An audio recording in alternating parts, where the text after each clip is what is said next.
Olá, amigos e amigas, sou Luiz Horácio, escritor, poeta, empresário, etc. E hoje eu tenho mais um recado importante para vocês. Hoje eu vou falar sobre a diferença ou a semelhança entre o justo e o certo. Por exemplo,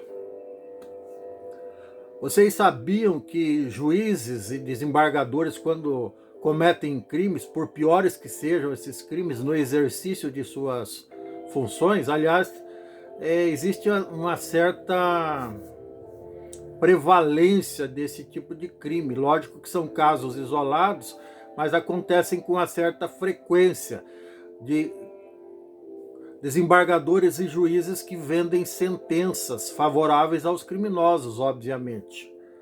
Nunca ouvi falar que vendessem sentença em benefício de vítimas ou de pessoas que estão corretas, que são justas, que são decentes, que são éticas, vivem com retidão, que têm caráter ilibado. Eles vendem para bandidos de todo tipo, de traficante a político ladrão, político safado. E tem uns que não vendem, mas eles têm uma dívida de gratidão eterna, até uma dívida institucionalizada de gratidão.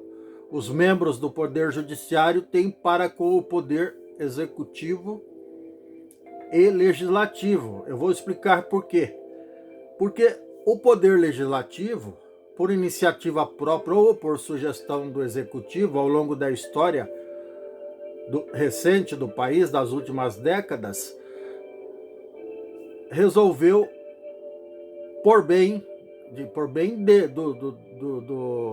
dos membros do Poder Judiciário, no caso, e do próprio bem, obviamente, e não do povo trabalhador, não de você que está me vendo e ouvindo, de 90% ou mais da população brasileira, incluindo os servidores públicos mais humildes ou de outros cargos. Então, essa decisão foi aprovada no Poder Legislativo, entenda-se aí o Congresso Nacional, ao longo dos últimos anos, uma lei que, quando o juiz ou desembargador comete o crime, como eu estava dizendo, ao invés de ser demitido por justa causa, como acontece com o trabalhador da iniciativa privada, ou ser exonerado do cargo, como acontece com o servidor comum dos três poderes, ele é aposentado compulsoriamente. Isso significa que, a partir daquele momento, ele não vai mais trabalhar como juiz ou como desembargador, mas vai receber uma aposentadoria permanente que pode chegar ou até ultrapassar 70% dos seus vencimentos.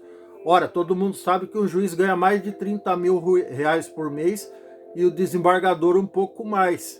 Então o camarada vai receber aí, seguramente, se ganhava 30 mil, no mínimo 21 mil reais por mês, que seria 70%.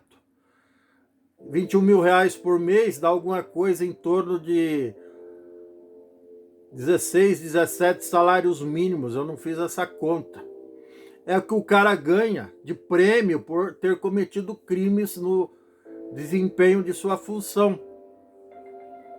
E é lógico que daí o que acontece, o resultado disso, o resultado lastimável, lamentável e perpétuo disso é que esses membros do Poder Judiciário, sejam juízes ou desembargadores, eles têm uma dívida eterna de gratidão com o Poder Legislativo e com o Poder Executivo. Aí o que acontece? Sem falar nas indicações, né? Porque os membros, esses juízes, eles normalmente, quando não passam em concurso público, quando passam a ocupar um cargo maior, seja de ministro do Supremo Tribunal Federal, ministro do Superior Tribunal de Justiça e de outros tribunais de foro privilegiado, aliás, aonde os membros dos três poderes são julgados por cometerem crimes, aí eles vão estar cara a cara o padrinho e o afilhado, digamos assim, do ponto de vista histórico. Isso quando não do ponto de vista direto e reto. Quando é o caso do cara ter sido indicado, do ministro de qualquer tribunal ter sido indicado por um presidente que vira réu em crimes, e daí o cara não tem coragem, por dívida de gratidão, de condenar, absolve. Temos o caso recente aí do Lulalá, que foi condenado em segunda instância por tribunais colegiados e acabou recebendo a bênção da fada madrinha, com a varinha de condão, que anulou a sua condenação, embora ele tenha sido julgado por ser, a rima todo mundo sabe, né? Desviado dinheiro público junto com uma quadrilha gigante aí de membros do próprio partido, do Partido Progressista e do PMDB e outros partidinhos de aluguel aí que participaram do conluio. Enfim, mas não é isso que está sendo julgado hoje. Eu estou falando sobre a diferença entre o justo e o certo. Então, é certo, teoricamente, que esses juízes que cometem crimes e desembargadores que eventualmente cometem crimes sejam aposentados compulsoriamente, porque está previsto em lei. Então é certo.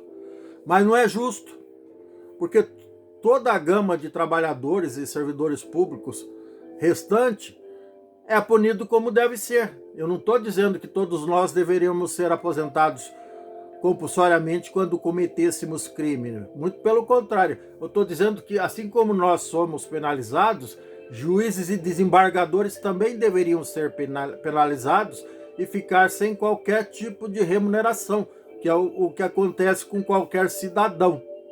É isso então. Beleza? Então, para finalizar, para não ficar uma coisa tão pesada assim, um vídeo tão pesado para um fim de semana, digamos assim, tem uma situação, uma piadinha que eu vi essa semana, que dois juízes se encontraram na porta de um motel, cada um com a esposa do outro. Aí, depois daquele momento de susto, do silêncio ali, os quatro se entreolhando, aí um dos juízes tomou a palavra com aquela diplomacia característica de membros do Poder Judiciário e falou: nobre colega, diante dessa situação inusitada, digamos assim, seria certo que eu voltasse com a minha mulher para casa e Vossa Excelência voltasse com a sua. Aí o outro juiz retrucou: nobre colega, concordo plenamente com a sua colocação, que seria realmente certo. Só que não é justo, porque Vossa Excelência está saindo e eu estou entrando. Esse é o recado de hoje, tá bom? É isso, meus queridos. Se gostou, dê um like, dê um joinha, inscreva-se no meu canal, não custa nada. Ative o sininho para receber novos vídeos em tempo real. Compartilhe esse vídeo que é de interesse nacional. E, apesar da minha aparência e da minha indignação, eu sou um cara chato, mas sou legal. Um grande abraço e tchau.